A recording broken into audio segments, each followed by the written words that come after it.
And I've been asked to share a story. There's a mission steering group, and we've been meeting over the last year or so, just thinking a bit about how can we nurture and encourage mission within the church and all the variety of different expressions. And one of the things that we want to do is to tell some stories. And we'd love to encourage you to tell some stories. And so we were meeting on Wednesday, and the group said, well, Rupert, you need to start. And actually, I did have a story to tell, because I had said this story at the beginning of the meeting on Wednesday.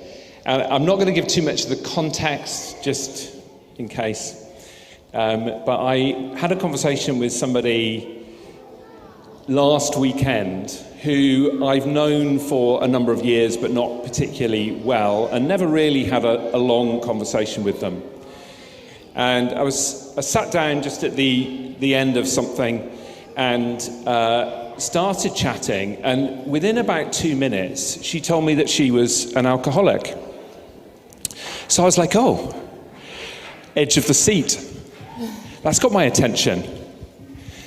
And so we chatted a bit more, and one of the things I do when I hear something like that is just try and hold the space that somebody wants to tell me their story. And she started telling me her story a bit about some stuff that had happened in the past. And then I asked, are you still drinking now? And she said, no, I've been sober for 2 years. So I was doing my maths, thinking that's really interesting, because that's kind of in the first lockdown 2 years ago. And all the stats were that everybody drank more during the first lockdown, not less. Mm-hmm. So I was like, God, that's really interesting. And I told her that stat. And I said, so what happened? And she said, well, this might sound a little bit weird, but I had this amazing experience 2 years ago. The top of my head just came off my body, and all the angst that I'd been carrying for the last few decades just came out of my body, and I stopped drinking that day.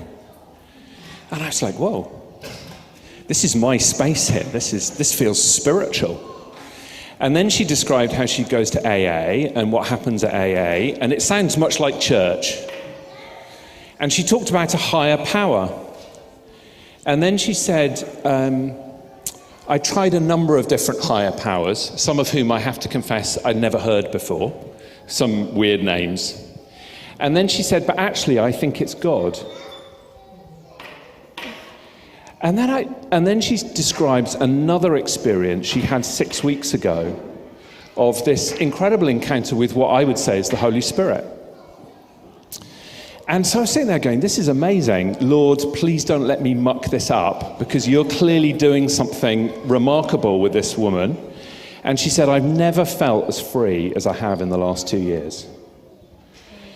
And so I just sat there going, Lord, what is it that you've got for me to say to this lady that's going to help her in her journey? What is it that you've got? Because you're doing something here, and you're inviting me to participate in what you're doing, and I really don't want to muck this up. So I just told her about a couple of experiences of God that I'd had, and how that had changed my life. And she looked at me kind of wide-eyed, like, really? And then we talked a bit about shame and the importance of telling your story, and how that actually can bring freedom and healing, and I left it at that. And I came away from it thinking, God, if this is what evangelism is, Lord, I'm in. I'm really in. Because it just felt like God was doing something. I was open enough, and I'd prayed that morning saying, Lord, here I am. I'm just here. Whatever you've got, I'm here. And that was what opened up for me. And I was just participating in something that the Spirit, I just got a glimpse of what the Spirit was doing, and the invitation to participate in that lady's life just with one small step. And I thought, yeah, I could do this. There's lots of other stuff that I really hate, and I think most other people really hate having it done to them. But actually, this I can do, and I'm in. So that's my story about mission. That was incredible. Thank you so much for sharing that. I love how Oh yeah, round of applause. I just love how the openness between two people and what God does in that space as well is, really touching. Thank you. Yeah, and I think that's so right, because it's actually just listening to somebody. Yeah. And it doesn't really matter where they are on their journey. You're just listening. I was just listening to her where she was at, just to be a presence that would help her. Yeah. So next week, Simon Milligan's going to tell a story, and he's promised he's going to tell a story every week until some other people do.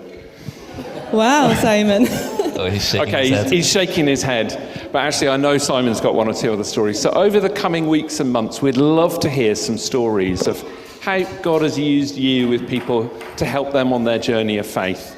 And so if you have got stories, come and speak to myself, or Danny Dezou, or Simon Milligan, or Ashley Dunn, or Joy, or John Noble, who's here as well, I think somewhere. John's over there. We'd love to hear some of your stories. Great. Yeah, brilliant. What an invitation. Thank you.